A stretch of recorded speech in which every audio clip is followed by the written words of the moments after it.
안녕하세요. 오늘 저희와 함께 살펴볼 이야기는요, 바로 인공지능, 특히 생성 AI 분야의 정말 눈부신 발전에 대한 겁니다. 네, 안녕하세요. 몇 년 전만 해도 AI가 그린 강아지 그림, 약간 좀 어설펐잖아요. 네, 맞아요. 좀 뭉개지고 그랬죠. 근데 이제는 이게 진짜 사진인지 아니면 AI가 만든 건지, 와, 구별하기가 너무 어려워요. 그렇죠. 특히 2022년 11월에 그챗 GPT가 딱 등장하면서 아예 판도가 바뀌었죠. 단순히 정보 처리만 하던 게 아니라 이제 스스로 뭔가를 막 만들어내는 그런 AI 시대가 확 열린 거죠. 네, 맞아요. 정말 새로운 시대가 온 것 같은데요. 네. 근데 이런 급격한 변화 뒤에는 우리가 잘 아는 거대 기업들, 구글이나 마이크로소프트 같은 회사들의 아주 치열한 경쟁이 숨어 있습니다. 아, 그 주도권 경쟁 말씀이시죠? 맞습니다. 이 회사들이 뭐 이미 검색이나 클라우드 시장에서 엄청난 힘을 가지고 있잖아요. 그렇죠. 근데 이 AI라는 새로운 기술을 통해서 서로의 영역까지 넘보고 또 미래 기술 패권을 완전히 장악하려고 정말 사활을 걸고 있는 겁니다. 여기서 진짜 재밌는 포인트는요. 이 어마어마한 AI 경쟁 구도가 사실상 딱 두 사람, 샘 알트먼하고 데미스 하사비스, 이 두 사람의 야망과 비전이 큰 영향을 미치고 있다는 거예요. 네, 아주 중요한 지적입니다. 그래서 오늘 저희는 파미 올슨의 책 Supremacy, AI, ChatGPT and the Race That Will Change the World, 이 책을 중심으로 해서요. 이 두 사람이 꾼 꿈이 어떻게 지금의 AI 시대를 만들었고 또 그 과정에서 어떤 이상과 현실의 충돌이 있었는지 좀 깊이 파헤쳐 보려고 합니다. 네, 세상을 바꾸고자 했던 이들의 어떻게 보면 좀 이상적인 생각들이 거대 기술 기업이라는 현실의 벽에 부딪히면서 예상치 못했던 결과들을 만들어내는 그 과정을 함께 따라가 보면 흥미로울 것 같습니다. 좋습니다. 그럼 먼저 이 두 사람 이야기부터 시작해 볼까요? 샘 알트먼과 데미스 하사비스. 배경은 꽤 다른데 세상을 바꾸겠다는 야망은 공유했던 것 같아요. 네, 그렇죠. 샘 알트먼은 미국 세인트루이스 출신이고 어릴 때부터 좀 리더십이 강했다고 하더라고요. 아, 그랬군요. 특히 고등학교 때 얘긴데 좀 보수적인 환경이었는데도 성소수자 학생들을 위한 지지 그룹을 만들고 또 그 당시에 인터넷 서비스였던 AOL 채팅방 이런 걸 통해서 자신과 비슷한 생각을 가진 사람들과 막 교류하면서 아, 세상을 바꿀 수 있겠다 이런 신념을 키웠다고 해요. 상당히 어릴 때부터 남달랐네요. 네. 그러다 스탠퍼드 대학 갔다가 중퇴하고 친구들하고 같이 룹트라는 위치 기반 소셜앱을 창업했었죠. 네, 룹트 기억납니다. 데미스 하사비스는 런던 출신이고 이분은 뭐랄까 체스 영재의 게임광이었죠. 네, 아주 유명했죠. 어릴 때부터. 네, 10대 때 이미 테마파크 같은 유명 게임 개발에 참여했을 정도로 재능이 뛰어났다고 하고요. 맞습니다. 불프로그라는 회사였죠. 근데 게임 속 AI 수준에 만족을 못한 거예요. 그렇죠. 그 당시 AI는 좀 정해진 패턴대로 움직이는 경우가 많았으니까요. 그래서 진짜 인간지능은 뭘까? 이걸 파헤치고 싶어서 신경과학 박사학위까지 따고 네, 케임브리지에서 컴퓨터 과학하고 UCL에서 인지신경과학 박사까지 했죠. 이분의 궁극적인 목표는 진짜 엄청났어요. 우주의 비밀까지 풀 수 있는 초지능 AGI 개발이었죠. 와, 스케일이 다르네요. 네, 잠깐 게임 회사를 창업했다가 실패한 경험도 있는데 그 이후에 게임 환경을 이용해서 AI를 훈련시키면 되겠다. 이런 아이디어로 딥마인드를 공동 창업하게 됩니다. 들어보면 두 사람 다 처음에는 AI 기술이 가진 힘, 그 잠재력을 믿었고 이게 그냥 돈 버는 데만 쓰이면 안 된다. 인류 전체를 위해 좀 신중하게 개발해야 한다. 이런 생각을 강하게 했던 것 같아요. 네, 맞아요. 초반에는 분명히 그런 이상적인 생각을 공유했습니다. 마치 자신들이 그 기술의 책임감 있는 관리자가 되겠다고 약속하는 것처럼 보이기도 했고요. 하지만 그 이상을 실현하려면 현실적인 문제가 있었겠죠? 네, 바로 그겁니다. 인공지능, 특히 그들이 꿈꾸던 초지능 같은 걸 개발하려면 상상 이상으로 많은 자원이 필요해요. 데이터도 엄청나야 하고 컴퓨팅 파워는 뭐 말할 것도 없고요. 그렇죠. 돈이 어마어마하게 들겠네요. 네, 그래서 결국 이 이상주의자들도 꿈을 현실로 만들려면 실리콘밸리의 거대 자본과 손을 잡을 수밖에 없었던 겁니다. 샘 알트먼 쪽을 보면 룹트를 매각한 다음에 좀 더 큰 일을 하고 싶어 하다가 그 유명한 스타트업 엑셀러레이터죠. Y 컴비네이터 대표가 됐잖아요. 네, 실리콘밸리의 중심 인물이 된 거죠. 그때 AI의 가능성하고 동시에 이게 잘못 쓰이면 얼마나 위험할 수 있는지 이걸 깊이 깨달았다고 해요. 그래서 안전하게 AI를 개발하자 이런 사명으로 2015년에 일론 머스크 같은 사람들이랑 같이 비영리 연구소 오픈 AI를 만들었고요. 네, 시작은 비용리였죠. 오픈이라는 이름처럼요. 그런데 역시 돈 문제였군요. 그렇죠.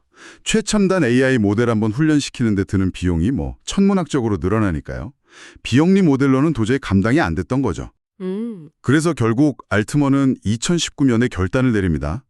영림 활동을 할 수 있는 자회사 오픈 AI LP를 만들고 마이크로소프트한테서 10억 달러, 우리 돈으로 1조 원이 넘는 투자를 받아요. 와, 10억 달러 엄청난 금액이네요. 네.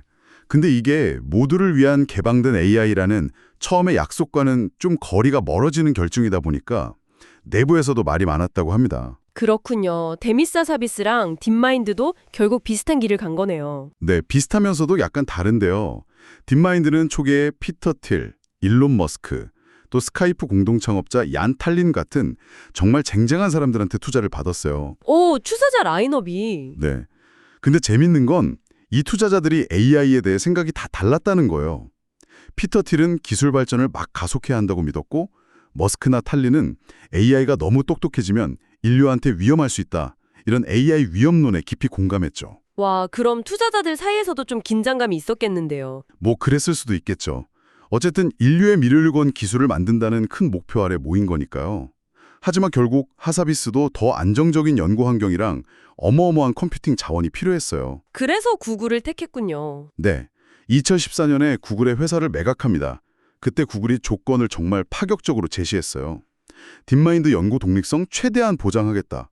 그리고 AI 윤리 문제를 감독할 독립적인 윤리위원회도 만들어주겠다. 이런 약속을 하고 인수한 거죠. 와, 그런 약속까지. 근데 그게 잘 지켜졌나요? 결과적으로는 좀 어려웠습니다. 시간이 지나면서 그 약속들이 좀 희미해졌어요. 딥마인드가 점점 구글의 큰 전략 안에 통합되기 시작했고요. 예를 들면 그 알파고가 이세 돌고 다니고 엄청 유명해졌잖아요. 현실적으로 거대 기업의 돈과 인프라 없이는 꿈을 이루기 어려웠고 그 과정에서 타협을 해야만 했군요. 네, 정확합니다. 그리고 그 타협이 또 다른 문제들을 낳기 시작했어요. 어떤 문제들이죠? 우선 AI 기술 개발 능력이 소수의 정말 큰 기업들, 특히 마이크로소프트 오픈 AI 연합이란 구글 이쪽으로 너무 쏠리게 된 거죠. 아, 권력 집중 문제군요. 네. 그러다 보니 시장 경쟁은 줄어들고 혁신의 방향도 이 회사들의 어떤 상업적인 이해관계에 따라 흘러갈 수 있다는 걱정이 커졌습니다. 또 다른 심각한 문제는 이 회사들이 만드는 AI 모델들이 인터넷에 있는 방대한 데이터를 학습하잖아요. 네. 그러면서 인터넷 세상에 퍼져 있는 온갖 편견이나 고정관념까지 그대로 배우게 되는 거예요. 이걸 판향성 문제라고 하죠. 아, 예를 들면 의사 이미지를 생성해달라고 하면 특정 인종이나 성별만 나온다든지 하는. 맞습니다. 그런 사례들이 계속 나오고 있어요. 특정 직업을 그릴 때 남자 이미지만 나온다거나 특정 인종에 대한 부정적인 고정관념을 강화하는 결과물을 내놓는 거죠. 참 심각한 문제네요. 그런데 거대 기업에 합류하거나 파트너가 된 이후에도 내무적으로 또 어려움이 있었다면서요. 특히 구글 상황이 좀 복잡했다고요. 네, 구글 내부를 들여다보면 정말 흥미로운 점들이 많습니다. 구글 연구원들이 2017년에 트랜스포머라는 엄청난 논문을 발표해요.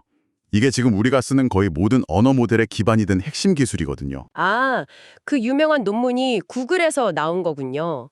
언어의 맥락, 단어 사이의 관계를 훨씬 잘 파악하게 만든 혁신적인 기술이었죠. 네, 맞습니다. 그런데 정작 구글은 이 엄청난 기술을 자기네 서비스에 빨리 적용하는 데는 좀 주저했어요. 왜 그랬을까요? 자기들이 만든 건데. 그게 바로 골리앗의 역설 같은 상황인데요. 구글은 아시다시피 검색 광고로 매년 수천억 달러를 벌잖아요. 어마어마한 돈이죠. 그렇죠. 주 수입원이죠. 그런데 이 새로운 AI 기술, 특히 챗봇 같은 대화형 AI가 기존의 검색 광고 모델을 망가뜨릴 수도 있다는 걱정을 한 거예요. 아, 자기 잠식 효과를 우려한 거군요. 네, 지금 돈 잘 벌고 있는 걸 지키려다 보니까 미래를 위한 과감한 혁신을 주저하게 되는 거죠. 이게 바로 성공한 거대 기업이 겪는 딜레마의 핵심입니다. 그래서 구글 내부에 람다 같은 자체 개발한 아주 뛰어난 대화형 AI 모델이 있었는데도 이걸 대중에게 섣불리 공개하지 못하고 있었던 겁니다. 딥마인드도 구글 안에서 독립성을 지키기 어려웠고 그 약속했던 윤리위원회도 결국 제대로 안 만들어졌다고 하셨죠. 네, 그렇습니다. 딥마인드는 계속 연구 자율성을 지키려고 했었지만 구글의 큰 사업 방향에서 완전히 자유롭기는 힘들었고 결국 구글은 그 독립적인 외부 인사 중심의 윤리감독 기구를 만들겠다는 약속을 지키지 않았습니다. 더 큰 논란은 구글 내부에서 AI 모델이 가진 위험성이나 사회적 편견 문제를 계속 지적했던 분들이 계셨어요. 팀릿 게브루나 마가렛 미첼 같은 아주 저명한 AI 윤리 연구자들이었는데 네, 들어본 이름들입니다. 이분들이 결국 회사에서 사실상 쫓겨나는 일까지 벌어졌습니다. 이 사건들은 거대 기술 기업 안에서 이익 추구와 윤리적 책임 사이의 갈등이 얼마나 심각한지 또 비판적인 목소리를 내는 것이 얼마나 어려운지를 아주 적나라하게 보여줬죠. 와, 그런 내부적인 혼란과 주저함이 있는 사이에 딱 그 타이밍에 오픈 AI가 챗 GPT를 터뜨린 거거든요. 네, 바로 그겁니다. 2022년 11월 챗 GPT가 공개되자마자 정말 폭발적인 반응을 얻었잖아요. 이게 구글에게는 엄청난 충격과 위기감을 안겨줬습니다. 발등에 불이 떨어진 거네요. 네, 즉시 코드 레드, 비상 상황을 선포하고 그동안 공개를 망설였던 자체 언어 모델 기반의 챗봇 개발과 출시에 막 속도를 내기 시작했죠. 이 사건이 모든 걸 바꿔놓은 거네요. 그렇습니다. 이게 마이크로소프트와 구글 간의 경쟁을 완전 격화시킨 건 물론이고 전 세계적으로 생성 AI 개발 경쟁에 불을 확 붙이는 결정적인 계기가 됐어요. 경쟁 덕분에 기술 발전 속도는 정말 하지만 뭔가 놓치는 것도 생겼겠죠. 네, 다른 한편으로는 안전성이나 사회적 영향 같은 중요한 문제들을 충분히 고민할 시간 없이 그저 속도 경쟁에만 매몰될 수 있다는 우려도 같이 커진 겁니다. 챗 GPT 성공 이후에는 정말 AI 경쟁이 숨막힐 정도로 빨라졌어요. 마이크로소프트는 오픈 AI랑 손잡고 검색 엔진 빙부터 시작해서 윈도우, 오피스, 자기네 핵심 제품에 AI 기능을 막 집어넣고 있고요. 네, 아주 공격적으로 나오고 있죠. 구글도 가만히 있지 않고 기존에 있던 구글 브레인이랑 딥마인드를 합쳐서 구글 딥마인드를 만들고 반격에 나섰고요. 맞습니다. 양강 구도가 더 뚜렷해졌죠. 근데 이 치열한 경쟁 속에서 좀 근본적인 문제들이 더 선명해지는 것 같아요. 네, 몇 가지 중요한 문제들이 계속 지적되고 있습니다. 첫 번째는 투명성 부족이에요. 뭘로 만들었는지 잘 공개를 안 한다는 거죠? 네, 오픈 AI도 그렇고 구글 딥마인드도 그렇고 최신 모델을 개발하면서 어떤 데이터를 썼는지, 모델 구조는 어떤지, 어떻게 학습시켰는지 이런 구체적인 정보를 점점 더 공개하지 않고 있어요. 심지어 오픈 AI를 표방했던 오픈 AI조차 GPT-4 같은 최신 모델에 대해서는 기술적인 내용을 거의 비밀에 붙였죠. 그럼 외부에서는 검증하기가 어렵겠네요. 바로 그겁니다. 독립적인 연구자들이나 외부 전문가들이 이 모델들이 혹시 위험하지는 않은지, 편향성은 없는지, 성능은 제대로 나오는지 이런 걸 검증하고 평가하기가 너무 어려워지는 거예요. 그리고 아까 잠깐 나왔던 편향성 문제랑 같이 그 환각 현상이라는 것도 문제라면서요? 네, 환각, 할루시네이션이라고 하죠. AI가 학습 데이터에 있는 편견을 그대로 보여주는 걸 넘어서 아예 없는 사실을 막 만들어내는 거예요. 없는 말을 지어내는 거군요. 그것도 아주 그럴듯하게. 네, 아주 자신감 있게 틀린 정보를 말하는 거죠. 마치 자기가 아는 것처럼요. 이게 AI가 주는 정보의 신뢰도를 떨어뜨리고 가짜뉴스 확산 같은 위험을 키울 수 있습니다. 현재 기술로는 이걸 완벽하게 막기가 참 어렵습니다. 세 번째 문제는 권력 집중이 더 심해진다는 거고요. 그렇습니다. 최첨단 AI 모델 하나 개발하고 돌리는 데 드는 돈이 정말 천문학적이거든요. 데이터 센터 짓고 비싼 AI 반도체 확보하고 똑똑한 연구원들 데려오고 네, 돈이 없으면 시작도 못 하겠네요. 그렇죠. 결국 돈 많은 소수의 거대 기술 기업만 이 게임에 참여하고 시작을 지배하게 되는 구조가 더 단단해지는 겁니다. 이러면 새로운 혁신 기업이 나오기 어렵고 AI 기술 발전 방향 자체가 이 몇몇 기업들 입맛대로 결정될 수 있다는 우려가 커지는 거죠. 작년에 샘 알트먼이 오픈 AI에서 잠시 쫓겨났다가 다시 돌아온 사건도 이런 맥락에서 보면 좀 의미심장하네요. 네, 아주 중요한 사건이었죠. 그때 알트먼이 복귀하는 과정에서 마이크로소프트의 입김이 결정적이었다는 분석이 많잖아요. 네. 이게 오픈 AI의 독립성 문제뿐만 아니라 결국 이 강력한 AI 기술의 방향키를 누가 쥐고 있느냐 하는 근본적인 질문을 던진 겁니다. 거대 자본의 영향력에서 자유로울 수 없다는 걸 보여준 거죠. 마지막으로 사회 전반에 미칠 영향에 대한 고민도 깊어지고 있고요. 일자리 문제나 네, 특정 직업은 AI 때문에 줄어들거나 완전히 바뀔 수도 있고요. AI를 잘 쓰는 사람과 못 쓰는 사람 사이에 소득 격차가 더 벌어질 수도 있다는 우려가 있죠. 또 AI가 우리가 정보를 얻고 생각하는 방식, 심지어는 단기 기억력 같은 뇌 기능에 장기적으로 어떤 영향을 줄지 이런 연구도 이제 막 시작되고 있어요. 개인정보 침해나 감시 사례 문제로 당연히 있고요. 그런데 요즘 AI 개발하는 회사들 보면 AI 안전 얘기를 엄청 강조하잖아요. 네, AI 세이프티가 아주 중요한 키워드가 됐죠. 근데 일각에서는 그 안전이라는 말이 좀 다른 의도가 있는 거 아니냐 이런 시각도 있다면서요. 네, 그런 비판도 분명히 존재합니다. 예를 들어서 어떤 기업이나 연구자들이 AI 때문에 인류가 멸망할 수도 있다. 이런 식의 아주 극단적이고 먼 미래의 위험 시나리오를 너무 강조한다는 거예요. 아, 터미네이터 같은 영화에 나오는 그런 얘기요. 그렇죠. 그러면서 정작 지금 당장 AI 기술이 일으키고 있는 문제들, 그러니까 아까 말한 편향성, 차별, 일자리 변화, 가짜 정보 같은 구체적인 피해에 대한 논의는 좀 뒷전으로 밀리게 만든다는 지적이 있습니다. 초점을 흐린다는 거군요. 네, 또 안전을 내세우면서 실제로는 앞으로 만들어질 여러 규제들을 자기들한테 유리하게 만들려는 어떤 전략적인 움직임 아니냐 이런 의심의 눈초리도 있고요.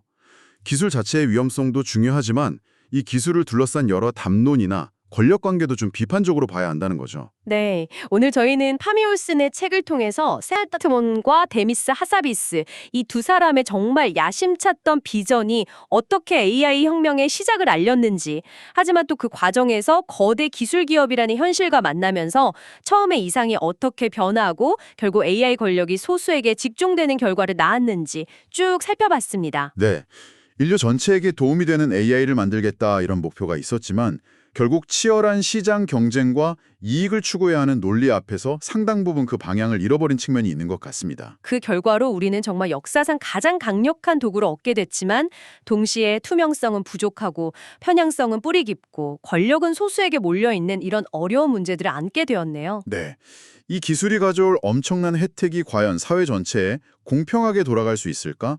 아니면 지금 있는 불평등 구조를 더 심화시키지는 않을까? 아직은 누구도 확신하기 어렵습니다. 이건 단순히 기술만의 문제가 아니라 우리가 이 기술을 어떻게 사용하고 통제할 것인지에 대한 사회적인 합의와 제도의 문제이기도 한 거죠. 이 모든 복잡한 상황을 쭉 듣고 나니 결국 이런 질문이 남는 것 같습니다. 앞으로의 강력한 AI 기술의 발전 방향과 속도를 과연 누가 그리고 어떤 방식으로 결정하고 통제해야 할까요? 네, 정말 중요한 질문입니다. 어쩌면 기술 자체를 발전시키는 것만큼이나 아니 어쩌면 그보다 더 중요한 것은 이 기술을 둘러싼 권력 관계를 어떻게 좀 더 민주적으로 만들고 또 기술 개발과 활용에 따르는 윤리적, 사회적 책임을 어떻게 제대로 물을 것인가 하는 문제일 겁니다. 이 질문을 오늘 저희와 함께 고민해 보시길 바라면서 이번 심층 분석은 여기서 마무리하겠습니다. 네, 감사합니다.